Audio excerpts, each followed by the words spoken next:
الحمد لله رب العالمين والعاقبة للمتقين والصلاة والسلام على أشرف الأنبياء والمرسلين وعلى آله الطيبين الطاهرين وأصحابه الهادين المهديين أما بعد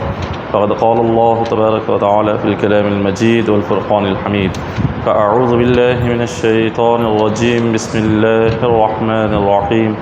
إن الله وملائكته يصلون على النبي يا أيها الذين آمنوا صلوا عليه وسلموا تسليما اللهم صل على سيدنا محمد وعلى آل سيدنا محمد وبارك وسلم صلوا عليه صلاة وسلام عليك يا حبيبي يا رسول الله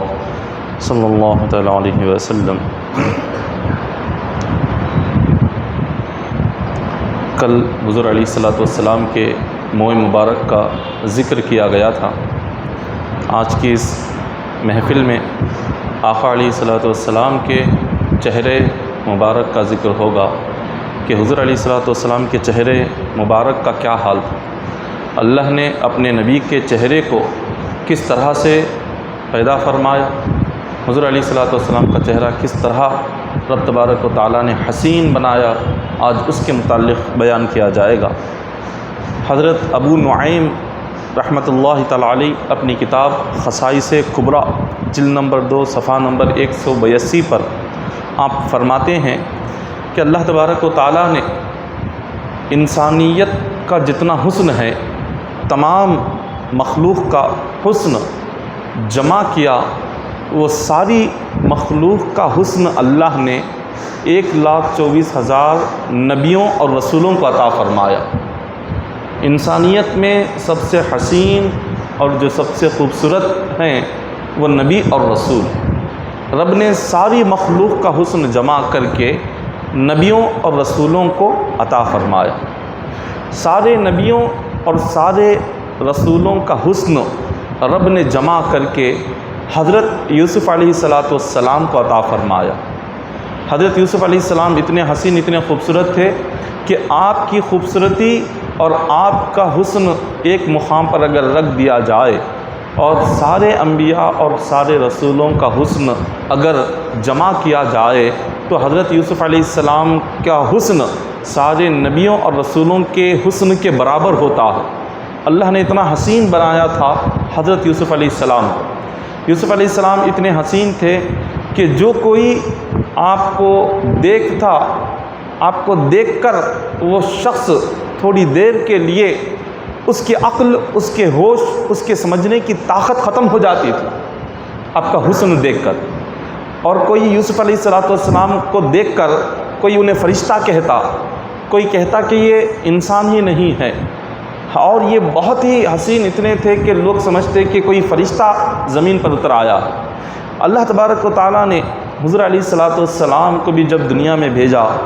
تو حضور کو اتنا حسن عطا کیا تھا، اتنی خوبصورتی عطا کی تھی کہ حضرت یوسف علیہ السلام کا ساری مخلوق کا، سارے نبیوں کا حسن اگر جمع کیا جائے حضور کے حسن اور خوبصورتی کا ایک حصہ بھی نہیں بن سکتے۔ حضور علیہ السلام کو اللہ نے اتنا حسین بنایا تھا، اتنا خوبصورت بنایا تھا کہ سارے انبیاء، ساری مخلوق، سارے نبی اور سارے رسولوں کا یوسف علیہ السلام کا یہ سارا حسن اگر جمع کیا جائے، ساری خوبصورتی اگر جمع کیا جائے تو حضور کے حسن کا ایک کنکر کے برابر بھی نہیں ہو سکتی۔ حضور کے حسن کا ایک حصہ ساری مخلوق کا حسن بنتا ہے۔ اللہ نے ایسا حضور علیہ السلام کو پیدا فرمایا۔ ایک مقام پر اللہ نے سورہ ضحیٰ میں حضور کے چہرے کا ذکر کر کے اللہ نے فرمایا وَالضُّحَىٰ وَاللَّيْلِ اِذَا سَجَىٰ۔ اللہ نے حضور کے چہرے کی قسم کھائی اور حضور کے مبارک زلفوں کی اللہ نے قسم کھائی۔ تو جس نبی کے چہرے کی اللہ قسم کھا رہا ہے تو اس نبی کا چہرہ رب نے کیسے پیدا کیا ہوگا، کتنا حسین اللہ نے بنایا ہوگا۔ حضرت عبداللہ بن رواحہ رضی اللہ تعالیٰ عنہ فرماتے ہیں آقا علیہ السلام جب دنیا میں آپ تشریف لائے تو حضور کے نبی ہونے کی کئی نشانیاں تھیں۔ ایک نشانی یہ کہ جبرائیل علیہ السلام آپ کے پاس وحی لے کر آتے تھے، یہ آپ کے نبی ہونے کی ایک نشانی، اور دوسری نشانی یہ تھی کہ اللہ نے آپ کو کئی سارے معجزات عطا کیے تھے۔ یہ حضور علیہ الصلوۃ والسلام کے نبی ہونے کی نشانی تھی۔ لیکن حضرت عبداللہ بن رواحہ فرماتے ہیں اگر اللہ تعالیٰ حضور علیہ الصلوۃ والسلام کو کوئی معجزہ عطا نہ کرتا، حضور کو کوئی معجزہ اگر نہیں ملتا اور کوئی وحی بھی نہ اترتی، تو حضور کا چہرہ ہی آپ کے نبی ہونے کی سب سے بڑی نشانی تھی۔ حضور کا چہرہ مبارک ہی آپ کے نبی ہونے کی سب سے بڑی علامت اور سب سے بڑی نشانی تھی، کیونکہ اللہ تبارک و تعالیٰ نے چہرہ مصطفیٰ کو اتنا حسین بنایا ہوا تھا کہ کوئی شخص سچے دل سے اگر آپ کا چہرہ دیکھتا، وہ چہرہ دیکھتے ہی کلمہ پڑھ کے مسلمان بن جاتا تھا۔ جیسے کہ حضرت عبداللہ بن سلام رضی اللہ تعالیٰ عنہ ہے، یہودیوں کے بہت بڑے عالم ہیں حضرت عبداللہ بن سلام رضی اللہ تعالیٰ عنہ۔ جب حضور علیہ الصلوۃ والسلام مدینہ تشریف لائے اور جب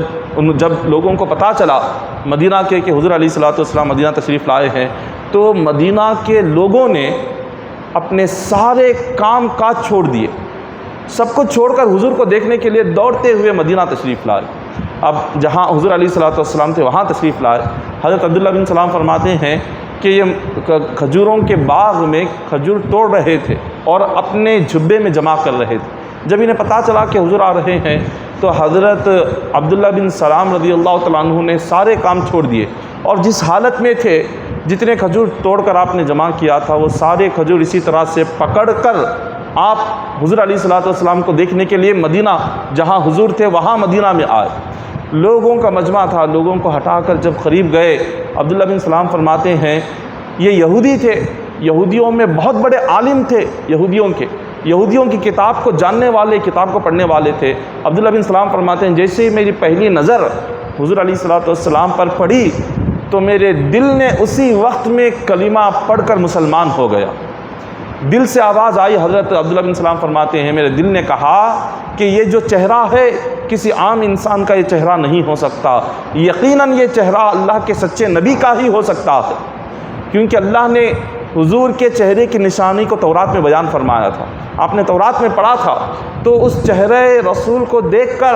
حضرت عبداللہ بن سلام فرماتے ہیں میرے دل نے اس بات کو یقین کر لیا کہ یہی اللہ کے سچے نبی اور رسول ہیں۔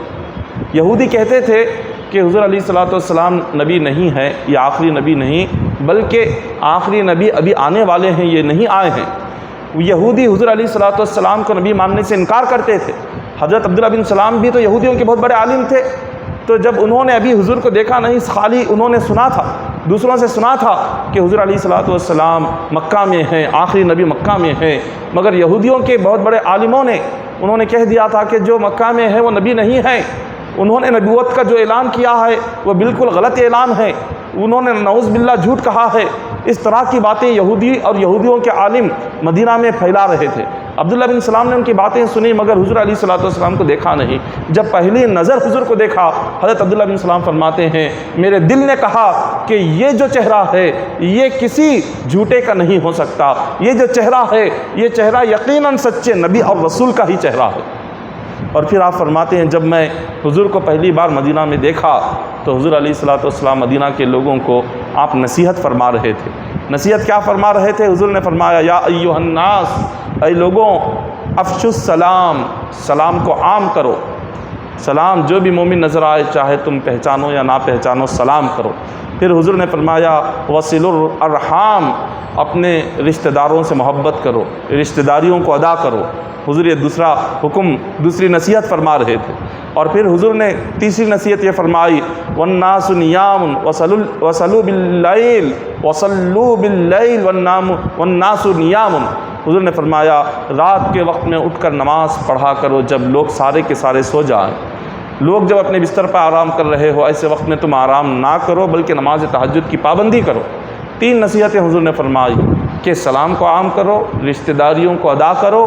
اور نماز تہجد کی پابندی کرو۔ یہ تین نصیحتیں فرما کر حضور فرماتے ہیں تدخل الجنت بسلام، جو شخص یہ تین نصیحتوں پر عمل کرے گا وہ یقیناً قیامت کے دن سلامتی کے ساتھ جنت میں داخل ہوگا، سکون اور سلامتی کے ساتھ جنت میں، اسے کوئی تکلیف نہیں، قیامت کے دن اس کو کوئی مشکل پیش نہیں آئے گی، بڑے آرام اور سکون کے ساتھ وہ جنت میں جائے گا جو یہ تین نصیحتوں پر عمل کر لے۔ حضرت برا بن عازب رضی اللہ تعالیٰ عنہ صحابی رسول ہیں، وہ فرماتے ہیں کہ حضور علیہ الصلوۃ والسلام سارے صحابہ میں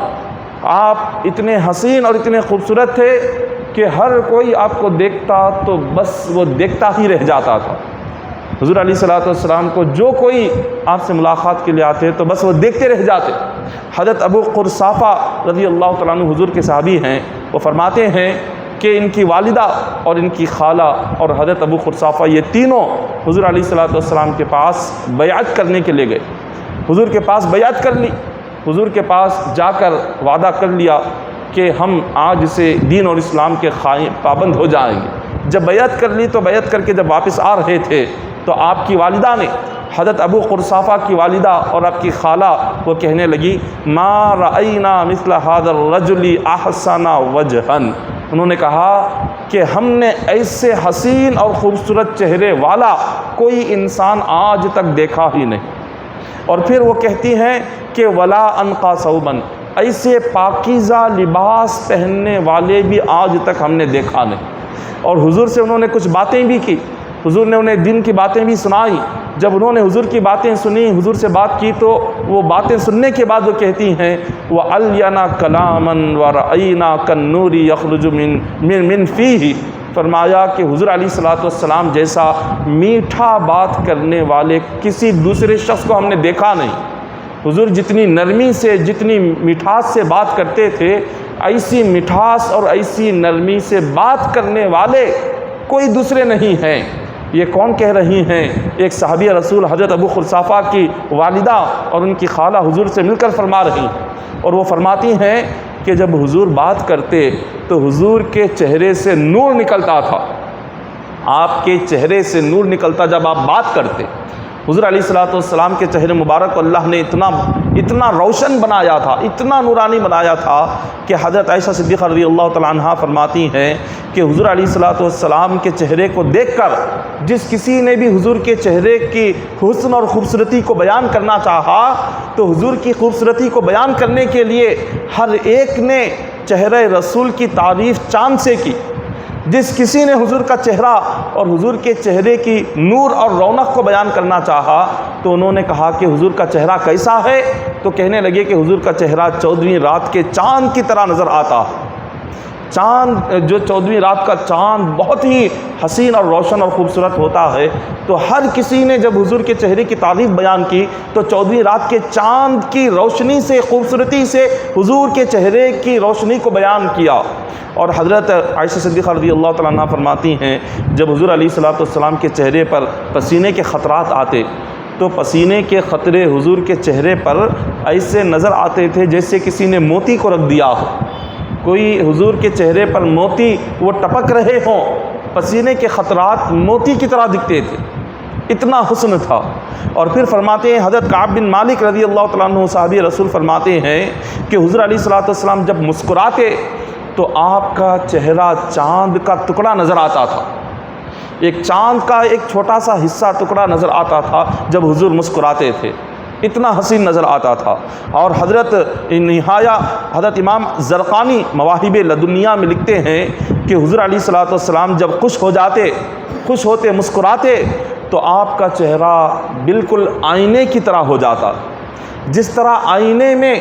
جو بھی شخص سامنے کھڑا ہو جائے تو سامنے والے کا سایہ آئینے میں نظر آتا ہے، سامنے والے کا چہرہ آئینے میں نظر آتا ہے، اسی طرح جب حضور مسکراتے تو جو بھی چیزیں حضور کے سامنے ہوتی تو چہرہ رسول میں وہ تمام چیزیں نظر آتی تھی۔ حضور مسکراتے تو چہرہ آئینے کی طرح بن جاتا، اور اطراف جہاں حضور بیٹھے ہوئے ہوتے تو دیواروں کا سایہ حضور کے چہرے میں نظر آتا تھا۔ اتنا حسین اللہ نے آقا علیہ الصلوۃ والسلام کو پیدا فرمایا ہے، حضور کے چہرے مبارک کا یہ حال ہے۔ حضرت جامع بن شداد فرماتے ہیں کہ طارق بن عبداللہ نے آپ نے مدینہ منورہ کے باہر چند ساتھیوں کو لے کر، طارق بن عبداللہ یہ صحابہ حضور کے ایک صحابی ہیں، یہ چند ساتھیوں کے ساتھ مدینہ کے باہر یہ رکے ہوئے تھے کہ حضور علیہ الصلوۃ والسلام تشریف لائے۔ ابھی یہ حضور کو پہچانتے نہیں تھے، جانتے نہیں تھے، کلمہ نہیں پڑھا تھا، کون ہے معلوم نہیں تھا۔ جب حضرت طارق بن عبداللہ رضی اللہ تعالیٰ عنہ اپنے چند ساتھیوں کے ساتھ مدینہ کے شہر کے باہر کھڑے تھے، حضور علیہ الصلوۃ والسلام تشریف لائے، اور لا کر آپ نے فرمایا کہ یہ جو تمہارے پاس اونٹ ہے کیا تم بیچنا چاہتے ہو؟ طارق بن عبداللہ نے کہا کہ حضور ہاں، میرے بیچنے کا تو ارادہ ہے۔ حضور نے پوچھا کہ بتاؤ کیا قیمت ہے؟ انہوں نے کہا اس اونٹ کے بدلے میں کوئی قیمت نہیں ہے، بلکہ آپ اس اونٹ کے بدلے میں اتنے کلو کھجور آپ دے دیں۔ اگر آپ اتنے کلو کھجور اچھے آپ دے دیں گے تو ان کھجوروں کے بدلے میں یہ اونٹ ہم آپ کو بیچ دیں گے۔ آقا علیہ الصلوۃ والسلام نے کہا تم یہیں پر رکو، میں اس اونٹ کو لے کر مدینہ جاتا ہوں، اپنے ایک صحابی کو اتنے کھجور جتنے تم نے مانگا ہے اتنے کھجور تمہیں دے کر میں بھیجتا ہوں۔ حضور علیہ الصلوۃ والسلام اونٹ کی لگام پکڑ کر آپ سیدھے مدینے میں داخل ہو گئے، لیکن وہ جو حضرت عبداللہ طارق بن عبداللہ جو تھے، جنہوں ابھی اسلام قبول نہیں کیے، حضور کو پہچانا نہیں، یہ کہنے لگے کہ ہم نے یہ کیا کر دیا کہ یہ کون ہے، ہم انہیں جانتے نہیں پہچانتے نہیں، بغیر جانے پہچانے ہم نے اتنا قیمتی والا اونٹ دے دیا، اگر وہ جا کر کھجور نہ بھیجیں تو کیا حال ہوگا، ہم تو بہت بڑے نقصان میں آ جائیں گے، یہ ہم نے کیا کر دیا، ہمیں کہنا چاہیے تھا کہ آپ جا کر پہلے ہمیں کھجور لا کر دیں، اس کے بعد آپ ہمارے اونٹ کو لے جائیں، لیکن ہم نے یہ بہت بڑی غلطی کر دی۔ وہ یہ باتیں کہہ رہے تھے کہ وہیں پر ایک اونٹ پر سوار ایک خاتون تھی، اس خاتون نے کہا واللہ لقد رأیت رجلا کان وجهه قطعۃ القمر لیلۃ البدر۔ اس عورت نے کہا کہ اے لوگوں تم گھبراؤ نہیں، جس شخص کو تم نے اونٹ دیا ہے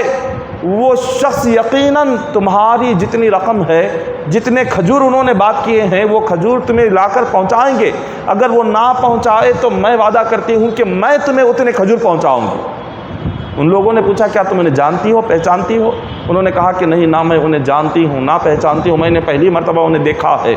تو جنہوں نے حضرت طارق بن عبداللہ نے کہا کہ جب تم جانتی نہیں پہچانتی نہیں تو تم یہ کتنا یقین سے کیسے کہہ سکتی ہو کہ وہ یقیناً اتنے کھجور دے کر بھیجیں گے، اگر وہ نہ بھیجیں تو تم ان کے بدلے میں کھجور دو گی، اتنے یقین سے بات کیسے کہہ سکتی ہو؟ اس خاتون نے کہا اس لیے میں کہہ رہی ہوں کہ میں نے ان کا چہرہ دیکھا ہے، اس چہرے سے پتہ چلتا ہے کہ یہ کوئی عام انسان نہیں ہے، یہ خدا کے ایک محبوب بندے ہیں، یہ خدا کے ایک محبوب بندے ہیں۔ وہ خاتون جس کو پتہ بھی نہیں ہے کہ یہ حضور ہیں، وہ ایک کافر ہے، مشرک عورت ہے، اس کو نہ حضور کے رسول ہونے کا علم ہے نہ حضور کے نبی ہونے کا علم ہے، کچھ نہیں، اس نے صرف ایک مرتبہ حضور کا چہرہ دیکھا، اور وہ اب جن کے ساتھ وہ سفر پر آئی تھی قافلے والوں کو کہہ رہی ہے کہ مجھے یقین ہے کہ وہ جتنے کھجوروں کا انہوں نے وعدہ کیا اس سے زیادہ کھجور بھیجیں گے، اگر نہ بھیجے تو میں تمہیں بھیجوں گی۔ جب لوگوں نے پوچھا کس اتنا یقین کیسے کہتی ہو تو کہنے لگی ان کا چہرہ دیکھ کر یہی لگتا ہے کہ وہ یقیناً سچے اور امانت دار انسان ہے۔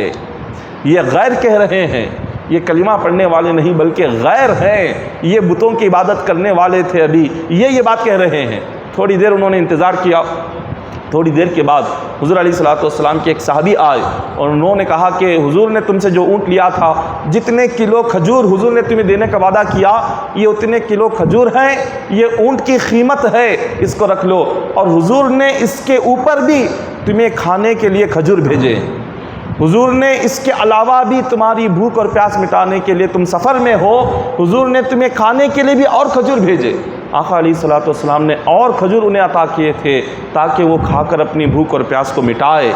حضور علیہ الصلوۃ والسلام کے اللہ تبارک و تعالیٰ نے اتنے بہترین اخلاق عطا فرمائے تھے کہ ایک مرتبہ حضور نے کہہ دیا کہ میں تمہیں اتنی چیز لوٹاؤں گا، تو آقا علیہ الصلوۃ والسلام کسی بھی حال میں اپنے اس وعدے کو پورا کیا کرتے تھے، اس وعدے کو کسی بھی حال میں پورا کرتے۔ ایک شخص نے آقا علیہ الصلوۃ والسلام سے وعدہ کیا تھا کہ حضور آپ یہاں پر رکے، میں ابھی تھوڑی دیر میں آتا ہوں، اتنا کہہ کر حضور کو ایک مقام پر رکا کر وہ شخص چلا گیا، اور جا کر 3 دن گزر گئے۔ 3 دن کے بعد اس کو یاد آیا کہ میں نے حضور علیہ الصلوۃ والسلام کو اس مقام پر رکایا، وہاں پر میں حضور کو ٹھہرا کر کے آیا ہوں۔ 3 دن کے بعد وہ شخص جب پلٹ کر جا کر اس نے دیکھا تو حضور علیہ الصلوۃ والسلام جہاں کھڑے تھے وہیں پر کھڑے ہوئے تھے۔ 3 دن کے بعد بھی حضور وہیں اسی مقام پر تھے۔ اس شخص نے آ کر حضور سے معافی مانگی اور کہا کہ میں بھول گیا تھا، میں نے آپ کو یہاں پر رکا کر واپس آنا تھا مگر یاد نہیں رہا۔ تو حضور علیہ الصلوۃ والسلام نے بس ایک ہی بات کہا کہ تم نے مجھے کافی تکلیف میں ڈال دیا، اگر جلد آ جاتے تو اتنی تکلیف مجھے نہیں ہوتی، اتنا ہی کہا۔ 3 دن انتظار کر کے آقا علیہ الصلوۃ والسلام کے اخلاق دیکھیے کہ جو وعدہ کر لیا کسی کو ایک مرتبہ حضور نے یہ بات کہہ دی تو کسی بھی حال میں آقا علیہ الصلوۃ والسلام اس کو پورا کر کے رہتے تھے۔ حضرت ابو ہریرہ رضی اللہ تعالیٰ عنہ فرماتے ہیں کہ حضور علیہ الصلوۃ والسلام کا چہرہ مبارک ایسے نظر آتا تھا، دن کے وقت میں جب کوئی آقا علیہ الصلوۃ والسلام کا چہرہ دیکھتا تو ایسے لگتا کہ سورج آپ کے چہرے کے اندر گھوم رہا ہے، سورج حضور کے چہرے میں گھوم رہا ہے، ایسا روشن چہرہ حضور کا نظر آتا تھا، اتنا روشن اور اتنا اللہ نے نور عطا کیا تھا حضور علیہ الصلوۃ والسلام کے چہرے میں۔ حضرت عائشہ صدیقہ رضی اللہ تعالیٰ عنہا فرماتی ہیں کہ آپ چرخہ کاٹ رہی تھی، چرخہ چلا رہی تھی اپنے مکان میں، اور حضور علیہ الصلوۃ والسلام بھی بیٹھے ہوئے تھے۔ حضور کی مبارک زندگی دیکھیے، حضور کی پاک بیویوں کی زندگی دیکھیے کہ وہ چرخہ چلا رہی ہیں اپنے گھر میں، اور حضور کیا کر رہے ہیں؟ حضور علیہ الصلوۃ والسلام کا ایک جوتا ہے وہ پھٹا ہوا تھا، حضور اپنے پھٹے ہوئے جوتے پر پیون لگا رہے ہیں، پھٹے ہوئے جوتے کو حضور پیون لگا رہے ہیں، اس کو سی رہے ہیں اپنے ہاتھوں سے اپنے کمرے میں بیٹھ کر۔ حضور کی مبارک زندگی دیکھیے، حضور نے کتنی سادہ زندگی گزاری، دنیاوی زندگی کو حضور نے کچھ قدر ہی نہیں، کچھ اہمیت ہی نہیں دی، نہ دنیاوی کسی چیز کو حضور نے اہمیت دی، نہ دنیاوی کسی چیز کو حضور علیہ الصلوۃ والسلام نے اپنی زندگی میں اپنایا، بلکہ اتنے سادے انداز میں زندگی کو گزارا کہ تاکہ آنے والی قیامت تک ہر امتی کو معلوم ہو جائے کہ اس دنیا کی کوئی قدر نہیں ہے، اللہ کی بارگاہ میں اس دنیا کی کوئی اہمیت نہیں ہے۔ حضور امت کو بتا رہے ہیں کہ اپنی زندگی ایسے گزارو جیسے کہ تم مسافر ہو، کوئی سفر پر انسان جا رہا، حالت سفر میں کوئی شخص ہو، سفر کی حالت میں انسان یہ چاہتا ہے کہ جتنے ہو سکے سامان کم ہو، جتنا ہو سکے بوجھ کم ہو، جتنا ہو سکے وزن کم ہو، جتنا وزن کم رہے گا سفر میں اتنی آسانی ہوگی، کیونکہ جتنے بوجھ اور جتنے وزن زیادہ ہوں گے سفر میں اتنا سفر میں مشکلات پیش آئیں گی۔ تو حضور علیہ الصلوۃ والسلام نے حدیث پاک میں فرمایا اپنی زندگی کو مسافر کی طرح گزارو، جیسے مسافر اپنی زندگی میں جہاں پر بھی وہ جاتا ہے تھوڑی دیر رکتا ہے، کھاتا ہے، پیتا ہے، پھر آگے نکل جاتا ہے، وہ اپنے ساتھ بہت ڈھیر ساری چیزیں رکھتا نہیں، اپنے ساتھ ڈھیر سارے سامان جمع کرتا نہیں، مختصر سی چند چیزیں لیتا ہے مسافر اور اپنے سفر میں نکل جاتا ہے۔ جب اس کی منزل جہاں ہوتی ہے اس کی منزل میں اس کے لیے عالی شان چیزیں رکھی ہوئی ہوتی ہیں، جو اس کی منزل، اس کا جو گھر ہے، اس کے گھر میں ہر قسم کی ضرورت کی چیزیں، سہولت کی چیزیں، ہر قسم کی استعمال کی چیزیں، عالی شان کی چیزیں سب اس کے گھر میں ہوتی ہیں، لیکن سفر میں کچھ نہیں ہوتا۔ تو حضور نے فرمایا مومن کی جو زندگی ہے ایک سفر ہے، اور جو اس کا گھر ہے اس کا گھر جنت ہے جو قیامت میں اس کو ملنے والا، اس کی سہولت کی چیزیں، اس کے عیش و آرام کی چیزیں، اس کے کھانے پینے کی چیزیں، تمام چیزیں اللہ نے اس کے لیے جنت میں تیار کر رکھی ہے۔ اور یہ زندگی تو سفر ہے، تو سفر میں تم جتنا اپنا بوجھ کم کرو گے تمہارے لیے اتنا قیامت کے دن آسانی ہوگی، اتنا تمہیں خبر میں آسانی ہوگی۔ یہاں جتنا جمائیں گے، یہاں جتنا زیادہ ہم اپنی زندگی کو عیش و آرام والا بنائیں گے، اپنی زندگی کو جتنا زیادہ ہم راحت اور سکون والا بنائیں گے اتنا زیادہ قیامت کے دن تکلیف ہوگی، کیونکہ جتنا جمائیں گے اتنا حساب دینا ہوگا، اور جتنا یہاں پر عیش و آرام سے گزاریں گے وہاں عیش و آرام کا حساب دینا ہوگا، یہاں جتنے اپنے شوق اور خواہشوں کو پورا کریں گے وہاں اتنا ہی حساب زیادہ ہوگا۔ تو حساب بڑھتا جائے گا، مشکل بڑھتی جائے گی، تکلیف بڑھتی جائے گی۔ اصل منزل جو جنت ہے وہ منزل بندے کو آسانی سے نہیں مل سکے گی۔ یہاں اگر اپنی زندگی بہت ہی معمولی سی چیزوں میں گزار دیے، جتنی ضرورت ہے انسان کی، جتنی ضرورت ہے اپنی ضرورت کے مطابق کھانا پینا رکھے، اپنی ضرورت کے مطابق پہننا اوڑھنا رکھے، اپنی ضرورت کے مطابق چلنا پھرنا رکھے، اپنی ضرورت کے مطابق اپنی روزی کا ذریعہ بنائے، بس اپنی جتنی ضرورت ہے حد سے بڑھ کر نہیں۔ حرص اور لالچ میں آ کر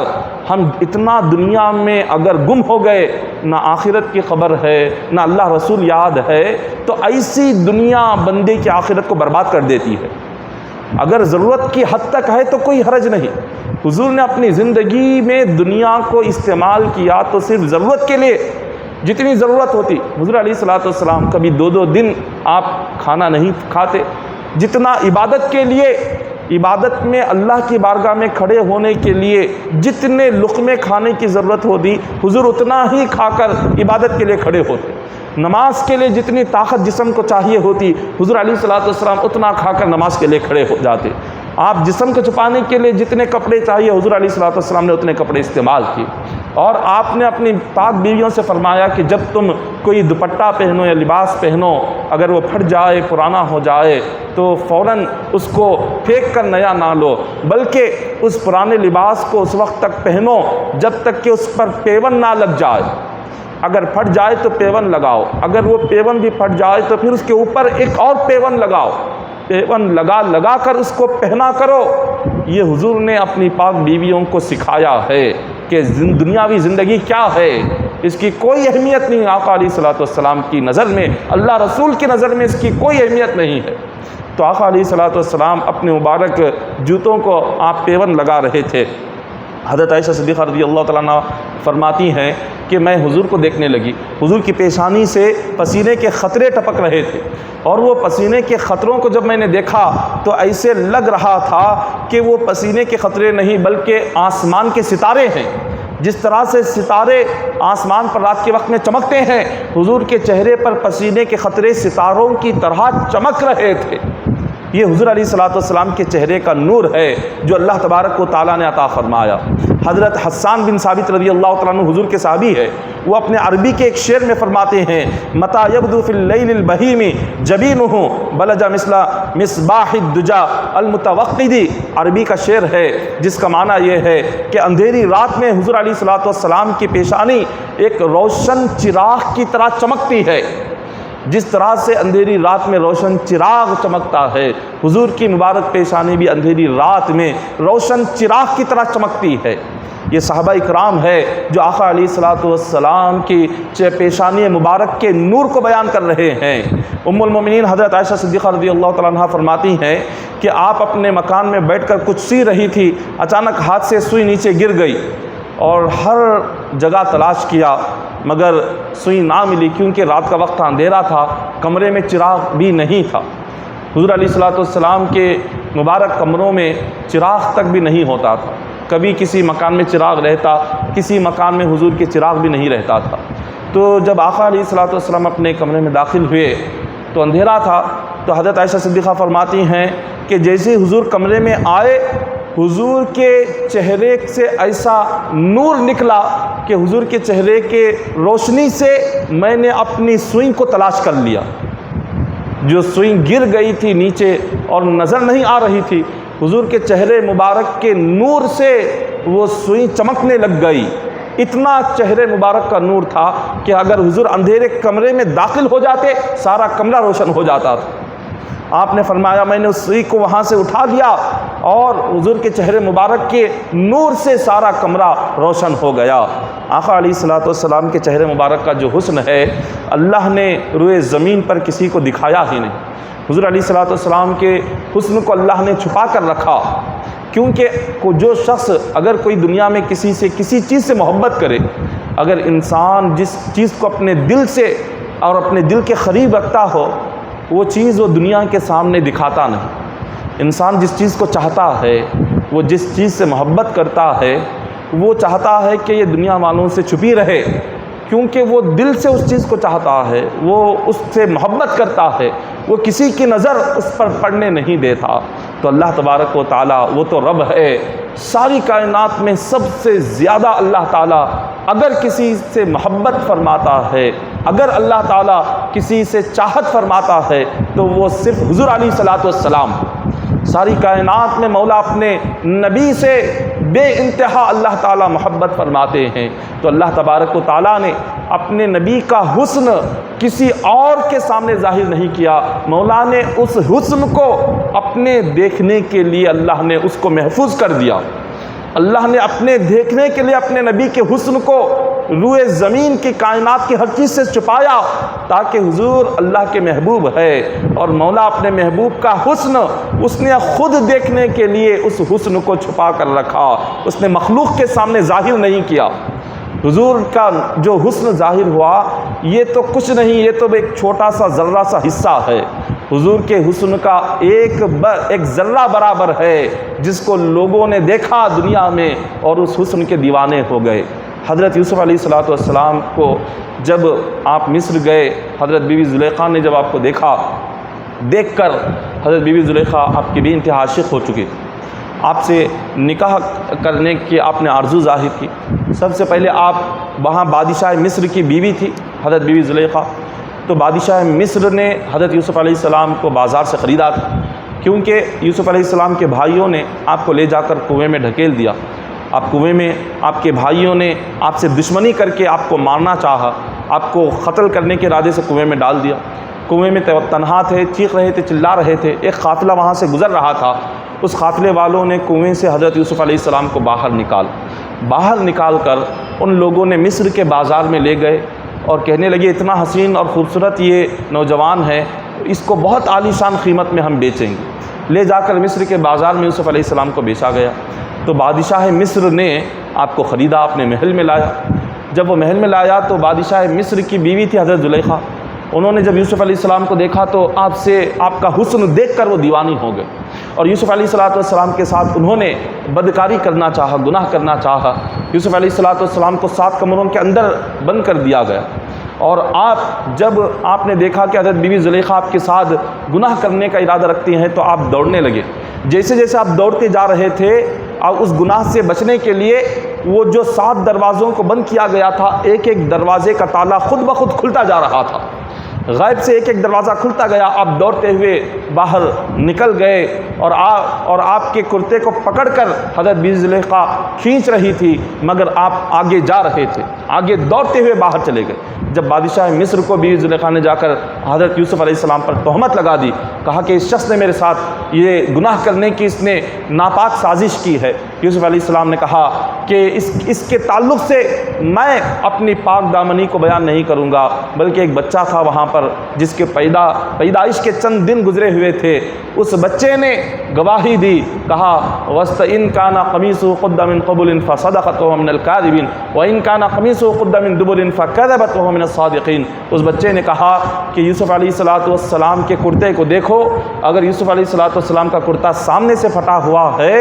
تو یقیناً زلیخا سچ کہہ رہی ہے، اگر یوسف علیہ السلام کا کرتا پیچھے سے پھٹا ہوا ہے تو سمجھ جاؤ کہ زلیخا جھوٹ کہہ رہی ہے اور یوسف علیہ السلام سچے ہیں، ایک پاک اور نیک انسان ہے۔ تو جب بادشاہ مصر نے یوسف علیہ السلام کو بلا کر دیکھا تو آپ کا کرتا پیچھے سے پھٹا ہوا تھا، کیونکہ آپ دوڑ رہے تھے اور بیوی زلیخا آپ کو پکڑ کر کھینچ رہی تھی۔ تو اس چھوٹے سے بچے نے یوسف علیہ السلام پر لگے ہوئے تہمت کو اس نے گواہی دے کر آپ کی پاک دامنی کو بیان کیا اور آپ کے نیک ہونے کو بیان کیا۔ تو جب یہ واقعہ مصر میں پھیل گیا تو مصر کے جو بہت ہی رئیس اور بڑے جو وزیر تھے، وزیر گھرانے کے جو خواتین تھے، سب نے حضرت بیوی زلیخا کو برا بھلا کہا کہ یہ تم نے کیا کر دیا، ایک غلام تمہارے محل میں آیا ہوا ہے، اس غلام کے ساتھ تم نے یہ کس طرح کا سلوک کیا، یہ تم نے کس طرح کا برتاؤ کیا۔ جب سب مل کر آپ کو حضرت بیوی زلیخا کو برا بھلا کہنے لگے تو حضرت بیوی زلیخا نے ان سارے خواتین کو جمع کیا، اور ان کو جمع کر کے آپ نے اپنے گھر میں دعوت دی۔ سب نے آپ کے دسترخوان پر بیٹھ کر ضیافت کر لی، دعوت کھا لی۔ کھانے کے بعد انہوں نے ان کے ہاتھوں میں پھل دیا ہوا تھا کھانے کے لیے، تمام خواتین جتنی بھی آئی ہوئی تھی سب کے ہاتھ میں پھل تھا اور ایک چھری تھی۔ حضرت بیوی زلیخا نے یوسف علیہ السلام کو کہا کہ یہ سارے یہاں بیٹھ کر یہ پھل کھا رہے ہیں، تم بس اتنا کرنا، ان کے آگے سے گزر جانا، ان کے آگے سے رکنا نہیں، بلکہ چلتے ہوئے فوراً ان کی نگاہوں کے سامنے گزر جانا۔ اتنا کہا تو حضرت یوسف علیہ السلام بس ان کے آگے سے چلتے ہوئے گزر گئے۔ انہوں نے صرف ایک جھلک دیکھی، ایک جھلک دیکھنا تھا، ان کے ہاتھوں میں جو پھل تھا انہوں نے اس پھل کو کاٹ کر اپنے ہاتھوں کو بھی کاٹ لیا، لیکن احساس بھی نہیں ہوا کہ ہاتھ کٹا ہوا ہے۔ یوسف علیہ السلام کی ایک جھلک دیکھ کر وہ لوگ اتنے دیوانے ہو گئے کہ ہاتھ سے چھری کا جو پھل تھا، پھل بھی کٹ گیا، ہاتھ بھی کٹ گیا، خون بہہ رہا ہے، زخمی ہو گیا ہے، انہیں کچھ خبر ہی نہیں۔ انہوں نے کیا کہا، حضرت بیوی زلیخا نے کہا کہ یہ تم کیا کر رہی ہو؟ انہوں نے کہا کہ ماں قلنا حاشا للہ ما ھذا بشرا ان ھذا الا ملک کریم۔ انہوں نے کہا کہ ابھی ہم نے یہاں سے گزرتے ہوئے ایک فرشتے کو دیکھا، یہاں سے ایک فرشتہ گزرا ہے، ایسا حسین ایسا حسن ہم نے کسی کا نہیں دیکھا۔ حضرت بی زلیخا نے کہا کہ یہ کوئی فرشتہ نہیں ہے، یہ وہی یوسف ہے کہ جس یوسف کو دیکھ کر میں پاگل ہو چکی تھی اور تم نے مجھے برا بھلا کہا تھا۔ دیکھو جس حسن یوسف کو دیکھ کر میرا حال کیا ہوا، تمہارا حال تو میرے حال سے بھی بدترین ہو گیا، اور تم مجھے کہہ رہی تھی کہ یہ غلام کو دیکھ کر میرا کیا حال ہو گیا، تم مجھے برا بھلا کہہ رہی تھی، مجھے تانا دے رہی تھی، دیکھو اس حسن کو دیکھو، یہ فرشتوں جیسا حسن ہے، اس حسن کو دیکھ کر کوئی بھی اپنی جان قربان کرنے کو تیار ہو سکتا۔ یہ حضرت یوسف علیہ السلام کا یہ حسن کا یہ عالم تھا، لیکن اللہ نے یہ جو یوسف علیہ السلام کو حسن عطا فرمایا تھا، حضور کے حسن کے سمندر کا ایک خطرہ یوسف علیہ السلام کو اللہ نے عطا کیا تھا۔ اللہ نے اپنے نبی کے حسن کے سمندر سے ایک خطرہ نکال کر یوسف علیہ السلام کو دیا۔ اس ایک خطرے کا یہ عالم تھا کہ یوسف علیہ السلام کے زمانے میں ایک مرتبہ قحط پڑ گیا، لوگوں کو کھانے پینے کی تکلیف آ گئی، بھوکے پیاسے کئی دنوں تک لوگ گزار رہے تھے۔ تو ایسی بھوک کی حالت میں جو کوئی بھوکا یوسف علیہ السلام کو آ کر دیکھ لیتا، حالت بھوک میں دیکھ لیتا، تو اس کی بھوک اور پیاس ختم ہو جاتی تھی، اس کی بھوک چلی جاتی، اس کی پیاس چلی جاتی۔ اللہ نے وہ حسن عطا فرمایا تھا یوسف علیہ السلام،